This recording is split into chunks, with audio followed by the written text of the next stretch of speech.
Pierre-Yves Fréminet, fondateur et président du groupe Innostratégie, intervenant sur le champ de l'innovation sociale, en concevant, mettant en œuvre et en gérant des solutions sociales sur mesure, aussi bien pour les acteurs économiques que les entreprises, que les collectivités, bref, en mobilisant toute l'intelligence d'un territoire.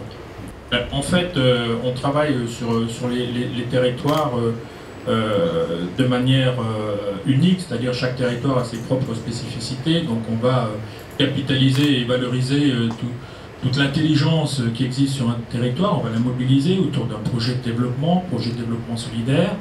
On va essayer de contribuer à améliorer les conditions des salariés, justement en essayant d'identifier leurs besoins et en anticipant leur évolution à la fois des besoins mais aussi des services qui peuvent être mis en œuvre sur le lieu de travail. On va créer bien évidemment des emplois pérennes sur site, sur le territoire. Et puis enfin, on va essayer de contribuer à développer ou à augmenter je dirais, l'activité économique des prestataires qui vont adresser ces différents services. Alors ces services peuvent aussi bien concerner la restauration d'entreprise au sens très large du terme, peuvent intervenir aussi au niveau d'une offre, je dirais, large en matière d'enfance ou petite enfance, et puis également sur tout ce qui concerne la conciergerie, notamment en développant des services spécifiques sur site.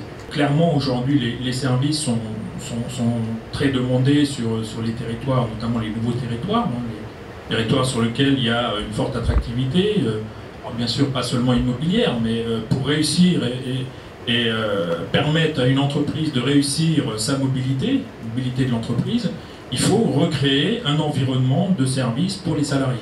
Donc je dirais que ça c'est vraiment un enjeu fort pour les entreprises, de pouvoir valoriser leur capital humain. Donc pour valoriser le capital humain et pour réussir encore une fois cette mobilité, il faut rendre l'entreprise attractive, mais je dirais que ça ne se fait pas seul, ça se fait bien évidemment avec les territoires.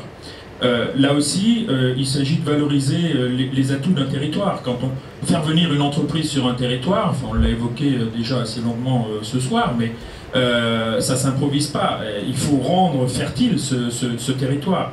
Ça veut dire qu'il faut pouvoir dynamiser le tissu économique, il faut pouvoir développer l'attractivité des zones d'activité, il faut pérenniser l'activité économique aussi sur le territoire. Et il faut que ce territoire se différencie par une offre de services innovante, dans laquelle effectivement on va intégrer un certain nombre de services qu'on a pu citer.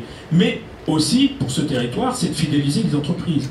Donc le territoire a pour vocation de fidéliser les entreprises doivent fidéliser leurs salariés qui, lorsqu'elles sont en mobilité, arrivent sur un nouveau territoire. Donc on est sur un cercle vertueux où l'un sans l'autre, ça ne fonctionne pas.